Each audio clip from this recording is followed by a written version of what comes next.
Hey, what's happening, everybody? It's your old pal Mr. Butter coming back at you. Today I want to get into a pair of kicks that I've seen a lot of mixed feelings about. If you're into kicks and you feel like hanging out, then hit that subscribe button. Let's take a look at these white cement or elephant print Jordan 1 highs. So it seems like ever since the sneaker resale bubble kind of popped, that a lot of people have been losing interest in Jordan 1s.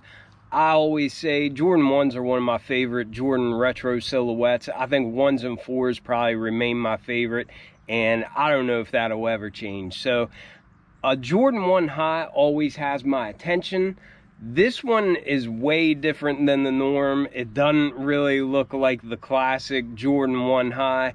And honestly, I'm still not really sure how I feel about these. I don't mind the Jordan brand trying something different. I mean, a lot of times you don't know if something's going to work until you try it. And everybody in my family really likes these. I probably prefer the more classic looking Jordan 1 high, but I'm not mad at these at all.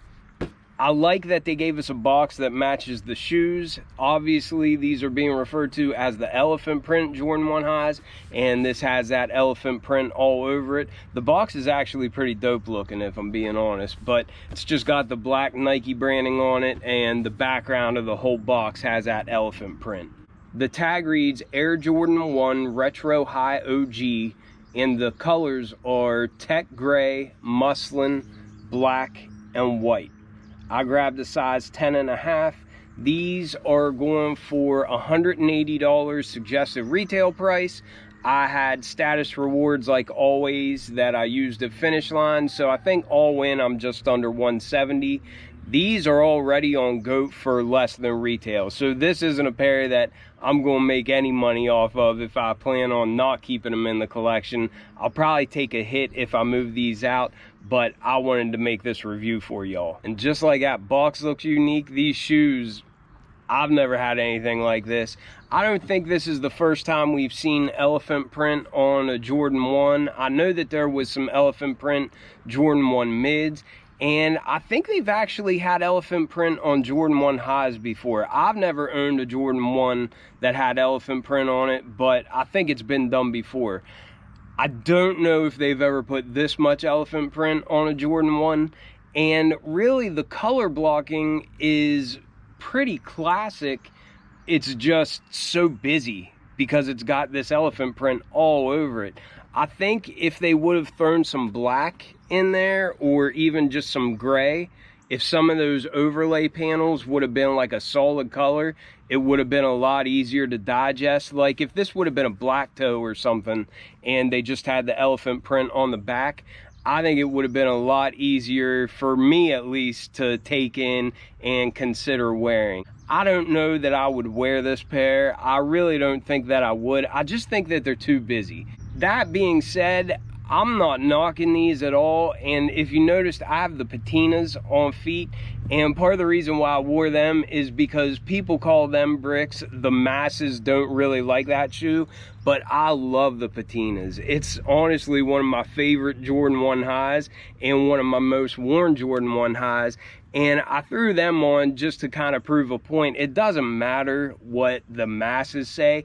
If you like these, then I say go for them. I don't think there's anything wrong with these, but for me, I just prefer a more classic looking Jordan 1, and I think this is just too much elephant print to be thrown on a Jordan 1, in my opinion. But that being said, the materials are really good. They look like they're made pretty well, and I'm always a fan of a Jordan 1 high. In this instance though, I just don't think this works too well.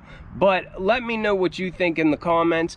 I do think that these would be easier to wear than what those Skylines were, just because I think that black, white, and gray, that's not hard to style to at all. So maybe with some jeans or something and a t-shirt. For me, I think these kind of give me vibes of like something that you'd see an emo kid wearing. Like somebody in like a Marilyn Manson t-shirt or something like that, just walking down the hall and not talking to anybody, you know? It's funny because just like the Skylines, my family all really likes these, but I wasn't feeling the Skylines too much either, And just like that, they think that these are really, really cool. And for me, this is just one that I won't be holding on to very long. Starting with this outsole, it looks like it's almost like a neutral gray. I don't know if that's the tech gray. I forget what all the colors were on there, but it looks to me like a neutral gray because it has a little hint of like tan in there. But it's a classic tread pattern, pivot point in the front, Nike branding there at the midfoot. You've all seen it before. We all know what that looks like. I like it in that gray color. Then coming up to the midsole, you can see that's where we get that muslin color. It's a lot like Sail, but I think it's just a little bit darker.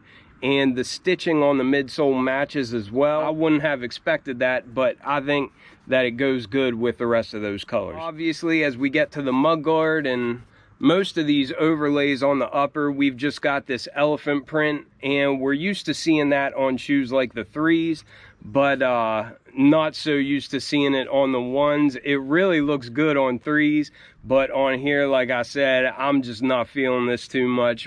It does seem to be a decent material. I think this is suede or else a nubuck or something like that, but it's just got that elephant print design stamped all over it. A lot of people complained that the white cement Jordan 3s had mismatching elephant print, but on these shoes, I think it matches up pretty good if you care about that sort of thing. We've got it on the mudguard, going up the eye stays, up here around the collar where we get that Wings logo in black, and then along the bottom of the heel as well. Looks like all the stitching on those overlays is like a gray color to match that elephant print. For the base of the shoes, starting here at the toe box, we've got those classic perforations like we always have. And this white leather actually feels really, really nice and soft. It looks nice. It's got a little bit of a tumble on it, but it also looks smooth in some areas. And you can see that white leather here on the toe box, and then on the side panels underneath of that black swoosh. And I always like white side panels with a black swoosh over top. I think that's just a classic look. For the black swooshes, that does feel a little bit synthetic, but that's just a thin piece of black leather. And then up around the collar, we've got some more black leather, but that has a better feel than what the swooshes have. It came with some flat black laces already in the shoe, but they also gave us a little box of bright white flat laces as well. Our tongue is a standard nylon color, and it almost matches the midsole a little bit. Like, it's kind of got a little hint of like Sail or tan to it, but again, I think that complements the rest of the shoe really well. Feels like all your normal Jordan 1 tongues do, and the piping going along the edges is the same color as that tongue. At the top, it's got a black tag, and it's got some Nike branding. It looks like that's in the muslin or the Sail color as well. They gave us a black sock liner, which I'm always a fan of, and then the insole is black and has some white Nike Air branding down on it. But that was a pretty quick look at these. Like I said, I don't think this is my cup of tea, but I don't knock anybody for rocking these. I think with the right kind of style, they would probably work pretty well. But for me, I just prefer a more classic looking Jordan 1 high. Let me know what you all think about them, and I appreciate you all watching. I'll catch you on the next one. I'm out.